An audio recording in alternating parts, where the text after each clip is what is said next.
What's going on, motivators? We got another video. We got to talk about this election last night in Georgia. Let's get into this. And tonight, NBC News is projecting Republican Clay Fuller wins the Georgia House special runoff election over Democrat Sean Harris. That's going to fill the House seat left vacant after the resignation of Marjorie Taylor Greene earlier this year. Now, Greene, once one of Donald Trump's strongest allies, recently fell out with the president, questioning the administration's handling of the Epstein-related documents, the files, and then criticizing U.S. involvement in foreign wars. Just today, she responded to a post from the president warning Iran about killing an entire civilization, calling it, quote, evil and madness. Fuller's victory strengthens Republicans' hold in a narrowly divided House where every seat is critical. Let's bring in Steve Kornacki. He is at the big board to walk us through the results here. Steve, what do we see? Yeah, Gotti, I guess on the surface here, no surprise. Ultimately, Clay Fuller, the Republican, you can see, is leading right now, about a 12-point margin. And as you can also see, there are still a lot of votes that are still going to be counted here. It appears that that Fuller margin, is ticking up some the more vote that comes in right here. The context for this, though, of course, as you say, this was Marjorie Taylor Greene's seat. This is a very solidly Republican district. Traditionally, Donald Trump won this district in 2024 by 37 points. And so we don't know where the margin is ultimately going to land here, but it is clear that that margin is going to be short, I think well short of that 37-point margin that Trump had here a couple of years ago. So ultimately what you're going to have here is a Republican, Clay Fuller, winning the seat, Republicans holding on to the seat. They're going to be happy with that. And Democrats are probably going to emerge from tonight saying, hey, this was a very deep Republican district. We Democrats did better than expected, and they will say it's not the first time since Trump came back to the White House that that's been the case. In previous special elections to Congress over the last year. But we all know Trump is not on the ballot, so it's going to be different. And that's one of the things that I'm kind of worried about, too, when it comes to Republicans voting, is we need to show up regardless of who is on the ballot for the presidency, right? Every seat matters. But the issue with this, too, is that Democrats thought they were going to win that seat because early polls were showing that they were very close, and they put a lot of money into this trying to win that seat, and it didn't turn out too good for them. Year and a half since Trump came back, we've seen similar results where the Democrats are doing much better than they did in 2024. And so Democrats will try to claim momentum coming out of this tonight. Republicans will be able to say, hey, your momentum wasn't enough to get you the seat. The Republicans will say ultimately what matters is winning the seat, and they have done that. And that is the big picture, Steve. Again, we got to factor in how much money is being placed in there, right? There's a lot of money being placed in by the Democrats in those states trying to win those seats because they think they have a chance. The same thing that's going on in Texas right now. Congress. Thanks for joining us. I'm Kim Chapman-Whitfield. And I'm Josh Rowe. Here's a look at the results. The Associated Press called the race for Republican Clay Fuller in the last hour and a half. Fuller and Democrat Sean Harris ran to replace former Congresswoman Marjorie Taylor Greene. Our team is live tonight at election headquarters for both Fuller and Harris. We start with Sarah Howard. She covers the Fuller campaign there in Ringgold tonight. Sarah.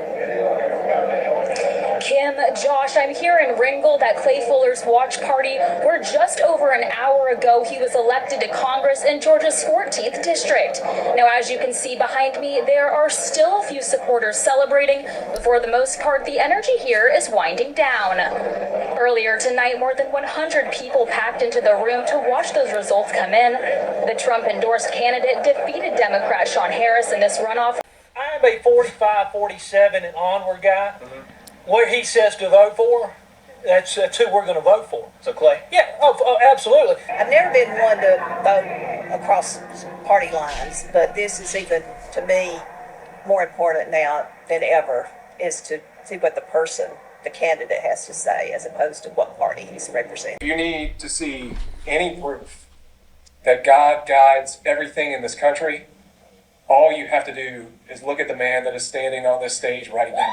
And there's probably one more man that I should say thank you to. I'm sure all of y'all have probably heard of his name before. His name is President Donald J. Trump. But for elevating my candidacy in our campaign, In a deep red Georgia district, Republicans just slammed the door on a Democratic comeback dream. Clay Fuller, a former district attorney, cruised to victory in Tuesday's special election runoff for Georgia's 14th House seat. He beat Democrat Sean Harris with 57.5% of the vote to Harris's 42.5%. Fuller snagged a big boost from President Donald Trump's endorsement. That win hands Republicans a razor-thin 4-seat majority in the House. Fuller becomes their 218th member. It doesn't matter right now if it's a 4-seat margin. This right here is a big victory. If you're paying attention to the polls, just recently, because it was a runoff, it was supposed to have been a clear-cut win. Democrats were very adamant that they were going to win that seat. And had they won that seat, it would have been a disaster because it would have definitely shown where the country is leaning.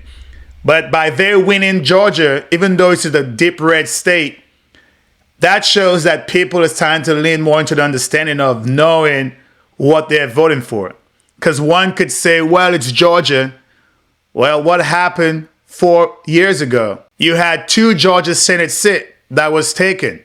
So it doesn't really matter where it is if it's being leaned a certain way as far as people making their decisions and what they're seeing in the markets. It changes their perspective. So that seat right now is very crucial. It kind of put a dampening effect on what Democrats thought was coming. They may say they got to win from this if you're looking at it into the idea of like, well, it was a runoff, but with that runoff, there was a clear-cut victory. If you're watching the markets right now, Trump just went in with this ceasefire with Iran. That in itself, oil prices just dropped from 112, 115, drastically down to $72 a barrel, pending that agreement or that ceasefire stays. If everything goes according to the idea of what Republicans are trying to do with the game plan of what Trump's trying to do, like I've mentioned prior, all Republicans have to do is to get this war over, get the economy roaring, or as it feels like it's roaring, and not just in numbers with the stock market, but people actually feeling it from their day-to-day in the stores, from grocery, gas, electricity, all of those prices where they could feel that the tangible amount money is being kept in their pockets. That could change the election for the midterms. There's a high chance it could change. But if people, doesn't matter if it's especially independents, don't feel that they're having any change as far as the economy and their grocery prices, they definitely will not vote for Republicans, plain and simple. Term until January of 2027. Neither candidate topped 50% in the first round, so it went to this showdown between the top two. Harris, a retired Army Brigadier General, had challenged Green before. Fuller's 15-point edge was wider than Democrats wanted in this Republican stronghold. They hope to keep it under 10 points to signal voter shifts and momentum. Still, it's almost half of Green's whopping 28.8 win over Harris last year. Green stepped down after a public split with Trump. I think it's incredibly important to make sure that we're fighting for the president's agenda, and then if the people here, if it had gone blue, it would have been a complete tragedy for the people in Northwest Georgia. So I know that the conservatives here, they want to see those policies continued and want to see me fighting for them on Capitol Hill. Ivish Protich is live at the Harris Watch Party and has the latest for us now. Alex. Those were pretty optimistic. He said he took pride in the fact he only lost by less than 5,000 votes and that November is only a few months away for voters to change their minds. When asked about improvements and things he learned during the race, he said he and his team need to work on getting the message across better, especially to younger voters. As far as Well, he've lost to Marjorie Taylor Greene before by 28 points. I mean, by now, he should know how to get the point across. But Republicans should not let up. The midterm is coming in November, and he has another opportunity at that seat. Concern. You heard me say earlier when I was talking to all our supporters, we had a win tonight. And the reason why I say we had a win tonight is because the Republican Party had to spend almost $2 million in a smear campaign to get this win. They should never But the Democrats spent over $4 million. spend money on a ruby red district. That tells you that things are changing here in Northwest Georgia. Well, I would say everything is changing in the United States. You have the country is more polarized than ever before.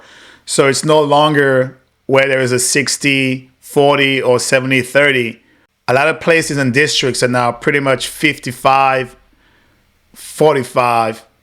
But we have to remember something which I have spoken about is the transplants. There are a lot of transplants from blue states going into red states.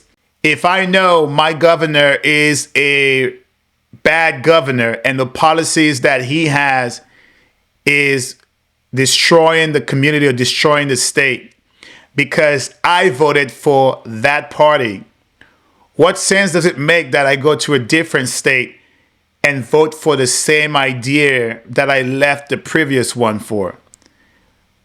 The only result would be that that new state would end up having the same policies as the previous state. All right, motivators, don't forget to please like, comment, subscribe, and share a Black veteran perspective. Stay motivated.